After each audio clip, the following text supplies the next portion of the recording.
WIBTA, if I baited my snooping mill, I want to teach her a lesson about respecting boundaries. A few weeks ago, I visited my MIL and noticed her trying to go through my purse. During the visit, she grabbed my purse, asking about the brand and pockets. This really annoyed me. She has boundary issues. Earlier, she even tried to get my financial information. My husband is aware of her behavior, but prefers to avoid confrontation since he thinks she won't be around much longer. But I want to teach her a lesson about respecting boundaries. A couple of weeks ago, I, 54F, dropped to see my MIL 79F for an hour, and she 100% tried to go through my purse. I had smoked a bowl before I visited, and I think she suspected I was altered. I'm a grown-up and can certainly smoke a little weed on a Saturday morning if I want to. While we were visiting, she grabbed my purse from a chair and began to rifle through it, saying, "What brand is this? I'd like to look for one for myself." I pulled the purse out of her hand, flipped the label so she could see it, and read it to her. She took it out of my hands and began to rummage again. What kind of pockets does this have inside? I've always wondered. At that point, I took the purse from her, slung it over my shoulder, and stepped away from her. Very awkward. Unfortunately, I was stuck BC, my jeans were in her dryer, so I couldn't leave, and I had to pee. A split-second analysis told me, A, if I take my purse into the bathroom, it's going to look like I'm hiding something, and 2, there's nothing interesting in my purse, no pot paraphernalia, etc. I chose to put down my purse and calmly walk to the bathroom, where I stayed long enough to have a good pee and assure her time enough to search my purse thoroughly. Background: this is a second marriage for both my husband and me, 3 years together, and we're very happy. His mom has boundary issues, clearly. 10 minutes before the purse incident, she was trying to get me to provide her with all our account/investment/etc. logins and passwords, so she would have them just in case anything ever happened to you. As if she is the person in town who runs everything,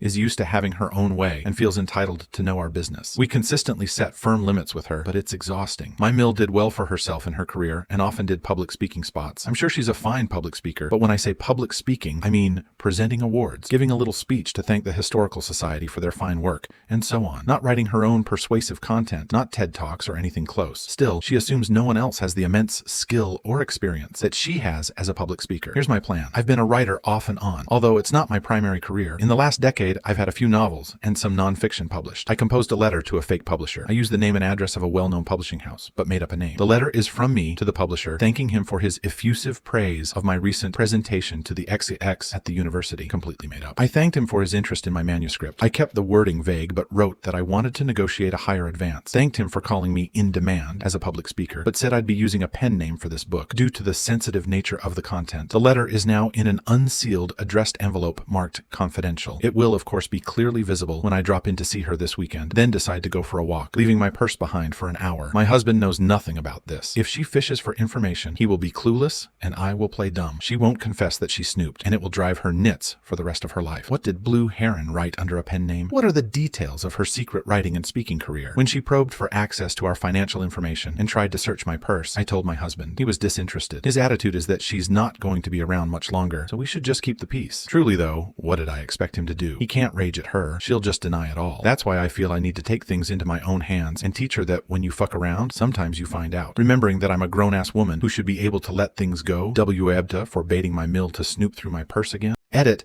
Several of you are concerned that I may have driven under the influence. I live about half an hour away from MIL, but my husband and I also have a camp next door to her house. I was in town for an event and had time to wash the jeans I wanted to wear before I left home, but no time to dry them. I got to camp, shared a bowl my husband, and then popped over to say hi and use her dryer. No driving under the influence. I'll add that it's important to me to try to maintain a good relationship with my in-laws, as long as my boundaries are respected. We have a cordial relationship, but there is absolutely no talking adult to adult about an issue like this with her. She goes into full-blown self-protection mode and is unable to hear me. I've tried. Also, my husband would never considered giving her access to our accounts. He was just disinterested in my outrage because we can, and did, just say no to her. So he figured, what's the big deal? No, it's the purse issue I'm interested in avenging. Relevant comments. Commenter: I have never been so eager for an update ever. Please make sure you follow this. Commenter: well, I would definitely go ahead and change all passwords and usernames if he isn't capable of saying no to her. I like your plan and it will drive her crazy. Also, I would do the same to her handbag next time. I'm super sure you need to lock down your personal financial accounts though. Commenter: thank God someone pointed this out. OP thinks mother was searching for weed. I think she was trying to glean financial info. Add her husband's neglect of the whole situation. Ladies like this live forever. And there is a real chance she could easily get enough information to at least access your accounts. I doubt she is going to steal money, but information itself is more valuable than gold for people like this. Story 2. WIBTA for trying to evict my family home's elderly caretaker. TLDR, entitled family vacation home caretaker of 20 years, is not caretaking the home despite living there rent-free. Grandfather wants to let her stay. Mom and I want to evict her. My grandparents bought a vacation home in a small mountain town back in the early 2000s and found P, an older retired woman, to be a tenant and caretaker. P is expected to do basic things like periodically dust, drip faucets in the winter, and run dehumidifiers during the summer, coordinate with landscapers, and notify us if the house needs any repairs, which my family pays to have fixed. Importantly, P does not and has never paid rent or utilities. She lives in the home for free. My grandfather is a bleeding heart, and she's friends with some of my grandparents' closest friends. Over the past decade, P has become increasingly difficult and has let the house fall into disrepair. My partner and I unknowingly moved there in 2022 and stayed for a year. In that time, we discovered leaks in the roof and windows, rotting siding and porches, mold, etc. Tens of thousands of dollars of repairs. When we tried to find a contractor, P fought us. She insisted that the work didn't need to be done. She told that everything was fine. She lied about when major appliances, edgy hot water heater, were serviced. She told us we weren't allowed to have contractors come into her part of the house, despite giving multiple heads up over multiple days prior. She is emotionally combative towards my family and is generally one of these woe is me, the world owes me type of people. We don't see any signs of dementia or altered sense of reality. I work in the mental health field and am familiar with what these look like. That would explain the behavior, although I suspect a personality disorder. My partner and I now avoid staying there because dealing with her is exhausting. My mom and I want my grandfather to evict her. We feel that she is going to continue to damage the house. My grandfather was initially on board, but now is hedging and saying he feels bad and just wants to wait for things to naturally take their course. WIBTA for continuing to pressure my grandfather to evict her. She is financially supporting a disabled sister on only SSI. She likely would not be able to find other housing in the area. I believe housing is a basic human right, but I don't think that means we need to provide that housing. Relevant comments. Commenter NTA, this is a business arrangement. She does work and she receives board rent. If she is no longer willing or able to address major issues with the property, she is not able to receive her pay. You guys have a difficult situation, and I think you need to involve lawyers to know what you can demand of her and what options you have going forward. I would recommend that if you want to give her an improvement plan to determine if she can stay, you be very clear on all her expected tasks. She would need to document and provide you or your grandpa with proof of all maintenance done and all contractor inspections you require monthly or yearly or whatever. Commenter, YTA. This house is not yours, and your grandpa decided she is staying. Stop badgering him. It's not your decision. OP. I should have mentioned that my mom is inheriting the house, and my grandfather has asked her and myself to step in and manage the house and any repairs, although he still has final say on major things since he is footing most bills. He does not want to deal with any of the day-to-day and has given that responsibility to us. Commenter, your grandfather is still alive. Until he dies, the house is his. Don't be one of those family who tears themselves apart because of inheritance. Your grandpa is not even dead yet. OP, I would never. He wants nothing more than for us to have the house and enjoy spending time there with family. But if it came down to it, I'd choose a continued, close, loving relationship with my grandfather over the house every day. That close, loving relationship is why I want to prevent him from being further taken advantage by someone who is costing him significant sums of money, repairing the damage, and not upholding their half the agreement. Story 3. AITA for calling my grandma and aunt weird and controlling and saying I won't help them bully my dad. Got into a fight with my grandma and aunt last week, and I need to know if I'm TA or not. Since I was young, my grandma and aunt have been pressuring my dad to date and find someone to marry. He was married to my 20F and my brother's 22M mom, but she died when we were 8 months and almost 3 years old. Mom was only 23 and dad was only 24. He still considers them married in a personal sense. He loves her. He still wears his wedding ring, and he never wanted to date or went on a date with anyone since. That's what he says, and he says he doesn't want to date again or fall in love again. He's good with being single. I'm not sure when this started, but I remember it came up from time to time in front of me and my brother. A few times my aunt would ask us if we wouldn't like a mom in the house, or if we didn't want to have a bigger family. She'd always use her house as an example, because she has 5 kids and a husband. She'd tell us we should talk to Dad about it, but we didn't want those things, so we never asked him to find us a new mom. Come to think of it, I'm not sure we ever told Dad about that stuff. But anyway, Dad's been an empty nester for 2 years now, and because of that, my grandma and aunt are worse than ever. Grandpa died 4 years ago, so Grandma's a widow now too, and still doesn't get Dad's feelings. I heard them argue about it, and she said it's different because she's old, and had a long marriage, but Dad's still so young and was a baby when he lost Mom, and has only been with one person in his life. Last week my grandma and aunt visited me at college, and they wanted to talk to me about Dad. They said they had tried to set Dad up with someone, and he was adamant he wasn't interested, so they were asking me to try and talk him into dating, or find someone I thought he'd be interested in. My grandma said to think of it as picking out a grandma for my future kids and future nieces and nephews. They said my brother laughed in their faces when they brought it up to him, so they wanted to bring it up to me instead. I told them I was pretty close. This led to a long defense of what they were asking and wanting to know if I didn't want Dad happy and in love. They said men live longer when a woman takes care of them.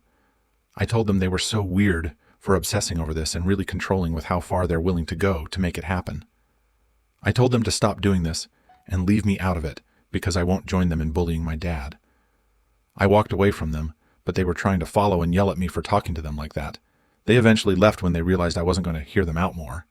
AI Ida? Relevant comments. Commenter NTA. Your dad has made it pretty clear he's happy living solo. They've been nagging him about this issue for 2 decades. I think that qualifies as weird, per your comment. OP. He has. And honestly, my dad does a lot of stuff. So it's not like he's sitting at home crying for Mom every second he's not with us. He's usually got more on than me. Commenter. Your dad seems like he has found his happiness in what life has given him. If he ever found someone he clicked with on his own terms, things may change. But that's a him thing that no one needs to meddle with. You and your brother go live your lives, enjoy the time with your dad, and keep up a hard boundary with Grandma and Aunt. Let them know only what you are comfortable sharing. And if they want to visit, they have to be visiting for you and not trying to set up Dad in some way. As for Dad, give him a heads up what they are up to if they don't want to respect your boundaries. And since Dad seems the type from how you speak so highly of him that he will have your back with his mother and sister and their appalling behavior. Story 4. Boyfriend, 34M, is upset that I, 31F, won't let him sleep over when I have the kids. Any advice? For context, I have been divorced for a few years now. My ex has since moved out years ago, and I live in the matrimonial home. We share 50/50 custody of our 2 children, 3 and 5 years old. I, 31F, have been dating my now boyfriend, 34M, for about 10 months. I introduced him to the kids about 3 months ago. To say he hit it off with the kids is an understatement. They absolutely adore him, and they have such a great bond with him. BF is ecstatic, as he always wanted children of his own, and we always talk about being a family unit. BF and I discussed at length how we should take things slow, especially given how young the children are. The kids have been exposed to a lot of change. Divorce, 2 homes, Dad's new partner, etc. I am very mindful of this, and my main focus is creating as much stability as possible for the children. L initially told my boyfriend that when the children are in my care, I would prefer if he doesn't spend the night, and to go back to his home. He understood and respected this decision. We discussed how the children need me more than ever, and I don't want them to feel as if they don't have my full attention. Everything was going great. My BF would spend the night when I didn't have the kids, and when the kids were here, he would go back to his house. Recently, there were a few nights when I had the kids where boyfriend slept over. One night, the weather was pretty terrible, so I told him to just stay over. I should mention that my 5-year-old is always asking him if he can sleep over. He was pretty excited to see him the next morning when he spent the night. For about 2 weeks, my boyfriend was staying over while the kids were here, and everything was going well. But to me, to be honest, I feel like it's moving too fast. I am not ready for him to move in officially. I definitely see a future with him and want to one day marry him and expand our family, but I think it's too much too fast when it comes to the kids. I talked to him about scaling it back on overnight stays while the kids were here, and he was very upset about it. I don't know how to navigate this. I feel terrible, and the last thing I want to do is make him feel bad. I should have never let him stay the night the first time when I had the kids, as now it's just causing confusion for him. I am not too sure how to navigate this, as I just want to be extra cautious when it comes to my kids. Any advice? Relevant comments? Commenter, what was his response to scaling back? OP, he got very defensive, asking if I still want to be in a relationship, if I still want to be with him. Should he sleep at his own house when I don't have the kids? Taking some of the clothes he left here home? He pretty much spiraled. Commenter, that's so dramatic from a grown man that supposedly agreed to take it slow at your pace. He's manipulating you. Let this be the hill you die on, because when it comes to kids, these things have to be done delicately.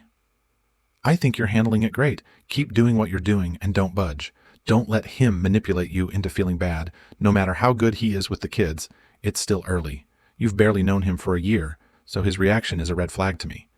Commenter, babe, this is a big red flag. I'm also a single mom, and if any man showed this much interest in my kids, I'd be very alarmed. I'm in your same scenario, and it took 3 years for my boyfriend to integrate into our family in the way you describe. If this wasn't alarming enough, him spiraling is another giant red flag. Why does this man want to be so close to your kids? His reactions are not normal. A normal person would understand and respect these boundaries you've set. Thank you for sticking around until the end. If you liked our videos, please remember to like, share, and subscribe to keep up with our latest content. Have a wonderful day.